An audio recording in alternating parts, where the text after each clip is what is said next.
I like to read a lot of books, and the best book I've read lately is this one. Well, yeah, I like to listen to a lot of books, so this one. Laws of Human Nature by Robert Greene.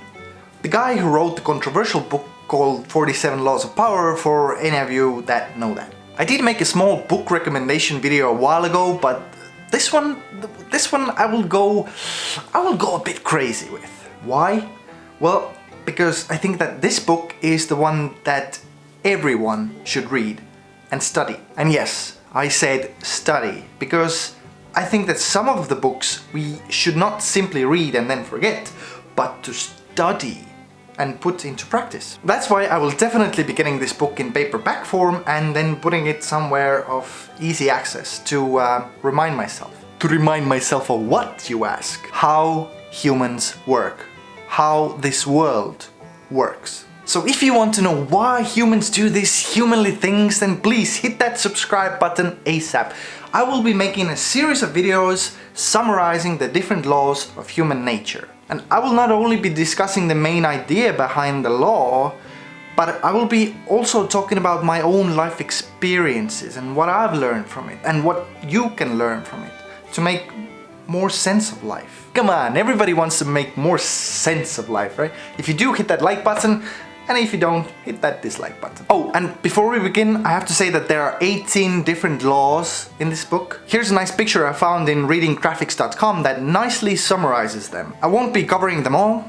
I will only be talking about the ones I clearly understand and have some personal connections with. But if there's a topic that really interests you, then let me know. I might add it to my list. And also, I will be making some random videos every once in a while as well, but I do think that this book is really important, and I do want to solidify this information for myself and for you, and then put it into practice. So let's begin.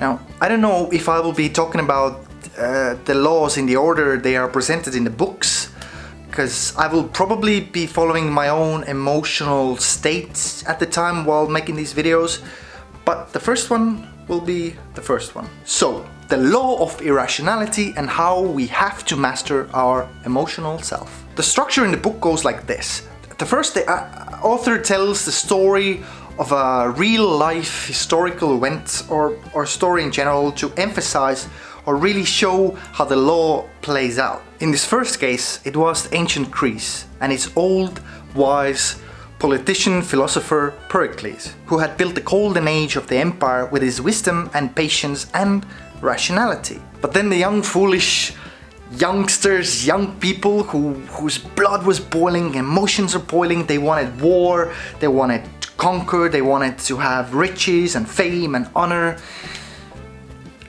And irrationality played out, and they brought an end to that beautiful empire and many years of bloodshed and war and destruction. And then the author analyzes these events in the book and then offers us guidance, how to better live our lives. A real practical guidance. I will not spoil these history lessons for you. Instead, I will go straight to the meat. We humans are irrational. That is a fact. We are just walking sacks of blood, and that blood boils sometimes. It bloody boils sometimes. And you have to always remember that when dealing with others. It's our basic nature. When we really want something, we might even go so far as to hurt ourselves and others to get it. We are blinded by our lust and desire and need and greed.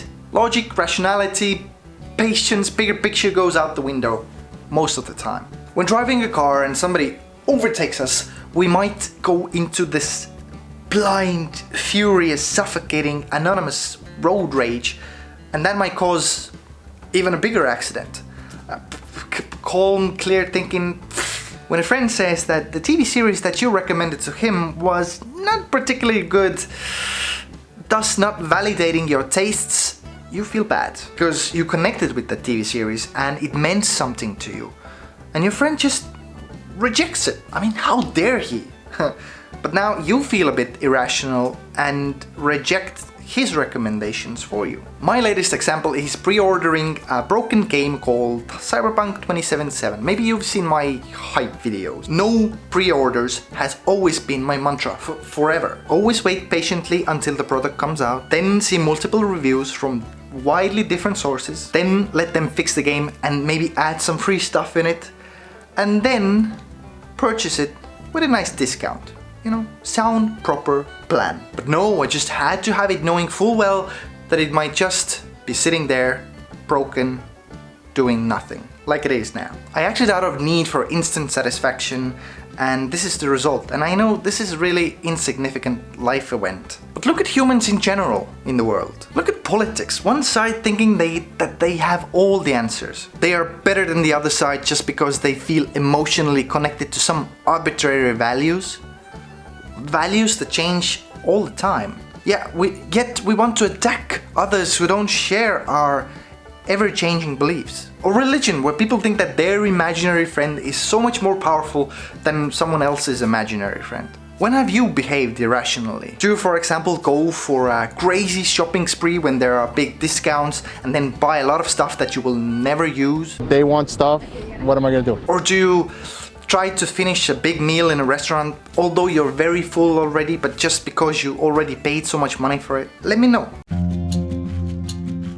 Look, the first law talks about low-grade and high-grade irrationality. Low-grade is where we deal with our little biases. Our bias for something or someone distorts our perception of the truth. And it's no secret that people prefer beautiful lies over ugly truth. There's confirmation bias, where you believe that you are being logical, but you're actually focusing on the evidence that confirms your own beliefs. Meaning we are selecting the truths that we want to believe in. Simplest explanation again is religious people, and I have nothing against religions or religion people, although I like to use these examples. Crazy world though.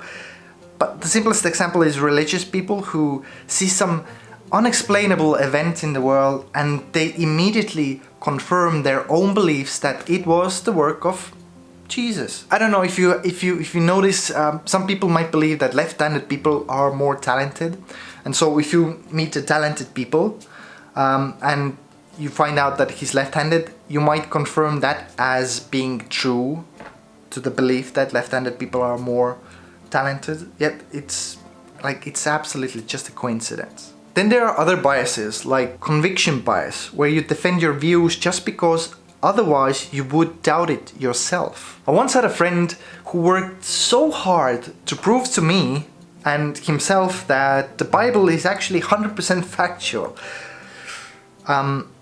He had a girlfriend that he was dating at the time who was really religious, and he did it for her, and once they broke up he completely lost all faith. There's appearance bias, where you might see a man with tattoos and immediately think they are dangerous. Never happened to me before. It's group bias, where you think your ideas are original but you're just following everyone else. Superiority bias, where you think you're better than the rest. Or blame bias, where you avoid your own failures and blame others instead. You see, these biases, these little programs of belief, they push you. They push your emotions and they push your opinions this way and that way. And you are not really in control. It's just that your tiny hopes and dreams and beliefs are playing out their little patterns. So before you're making a decision, beware of your biases towards a certain outcome. Otherwise you're irrational. And now here is high-grade irrationality, and these things have massive effect on your life and your decision making, and you gotta really watch out for these if you don't want to burn down your empire that you're building. These are really strong emotions that can come up for multiple reasons. Maybe you had a childhood trauma. I fortunately don't have any childhood traumas, but if I did, it would be fear of medium-sized dogs, I guess, because when I was little, there was a little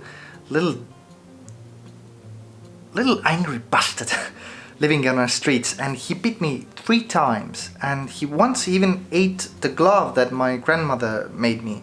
If I was a bit more irrational, I would see all medium-sized dogs as hateful, angry little bastards. But alas, I am a pretty rational dude most of the time. When you win at something multiple times in a row, you might think that you are now invincible and now everything will go your way, you are unbeatable, and that is usually the downfall of many great people, because they just let this strong emotion of constant win streak fool them. When you meet a person who invokes strong emotions within you, you might do everything. You might go out of your character to please them, to be someone you're not. Large groups can make us act totally irrational. Cyberpunk 2077 will be the best game ever, simply because all the other games that this studio produced were amazing games which I enjoyed immensely. They simply cannot fail, right? Well, Jimmy could have not slept with my wife because Jimmy's a good guy, and because Jimmy brings me and my wife bagels every morning. Oh, honey. Guys, we have to become rational. Or do we? You know, if not, then at least we have to become aware of our irrational patterns. Because to tell you the truth, honestly, like, to be super honest, sometimes it feels so damn good to be irrational, right? To get angry for no reason, to feel that boiling hate, to eat a big bucket of ice cream by yourself for just no reason at 2 o'clock in the night, to game 12 hours straight without moving, right? Am I right? Anybody else? 12 hours gaming session? No moving? Just me? Doesn't matter that these things have serious consequences on our health and on our lives, right? It feels so good. But the law is clear. Irrationality brings unhappiness and disorder and chaos to our lives. Before making serious decisions, we have to detach ourselves momentarily from our biases and our strong beliefs. We must practice patience and we must calm down before we respond and consciously channel that emotional energy instead being driven by it. Before making a big life-altering decisions for thousands of people, Pericles went to his villa, where he calmed down, meditated, relaxed, took a bath, just let all the emotions wash out of him before making that big decision. He weighed all the options with clear head before he decided what was best for everybody. And the best time to practice this is during the time of stress. When something happens, when some spike in your life happens. You take a little time out and you breathe in, you breathe out, and you try to calm yourself. I know it's hard. I'm failing at it constantly, but I'm reminding myself of that constantly as well. For example, when you meet an aggressive human, an unordinary everyday event. So imagine now, this guy, angry guy, is all up in your face, screaming at you, and you have to remain calm. I know, I fail at it constantly. My body just starts acting out on its own, on this, my blood boils, but imagine going to the next level and staying calm, not responding, not taking it personally, because otherwise you're playing into their program. They're most likely acting out their default mode, which was programmed into them thanks to their childhood traumas or social media pressure or some other significant life events, or maybe a group has instilled them with some ideas. Most people that you meet in life are driving on an autopilot.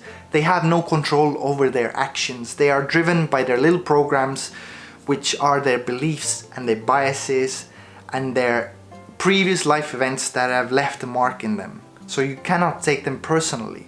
You have to detach from that and see the bigger picture. And that's the true power of knowing that people are by nature irrational and they're just following patterns. And you have to see the bigger picture of it. And you have to wake up Neo, take back control. Okay, lovely peeps, I'm going to end with this law here. I wanted this video to be a little bit shorter, but this is an important information and it needed to be said. And to summarize it with a sentence: calm logic, reason, critical thinking, and a healthy pinch of irrationality is all that's needed for you to be happy and to help you build your glorious empire. So please take a look at your beliefs and reprogram them if needed. And if you want to see another law, I'll see you in the next one. Bye.